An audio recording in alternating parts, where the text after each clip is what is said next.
আরব দুনিয়ার সংঘাতের আগুনের আঁচ এসে পড়েছে ভারতেও। জ্বালানি সংকটে সমগ্র দেশ। এলপিজি সিলিন্ডারের হাহাকার পড়েছে। বেঙ্গালুরু, চেন্নাই, মুম্বাইয়ের মতো বড় বড় শহরগুলিতে হোটেল রেস্তোরাঁ বন্ধের মুখে। গৃহস্থালির সিলিন্ডার বুকিং এও এসেছে নানান জটিলতা। কলকাতাতেও তার রেশ অনেকটাই। রাতারাতি দ্বিগুণ হয়েছে সিলিন্ডার বুকিং, সেই সঙ্গে বাড়ছে কালোবাজারিও। রান্নার গ্যাস নিয়ে উদ্বেগে অনেকেই একসঙ্গে বুকিং করতে শুরু করায় কয়েকদিনের মধ্যেই বুকিং এর সংখ্যা প্রায় দ্বিগুণ হয়ে গিয়েছে।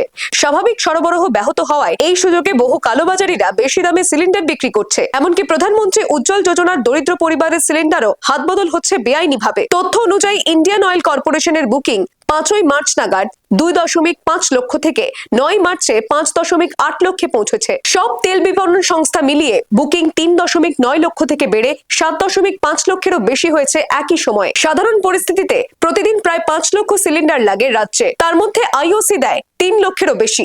বাকি সরবরাহ করে বিপিসিএল ও এইচপিসিএল। অল্প সময়ে এত বুকিং হওয়ায় ডিস্ট্রিবিউশন নেটওয়ার্কে চাপ পড়ছে এবং ঘাটতির সুযোগে বেআইনি বাজার মাথাচাড়া দিয়ে উঠছে।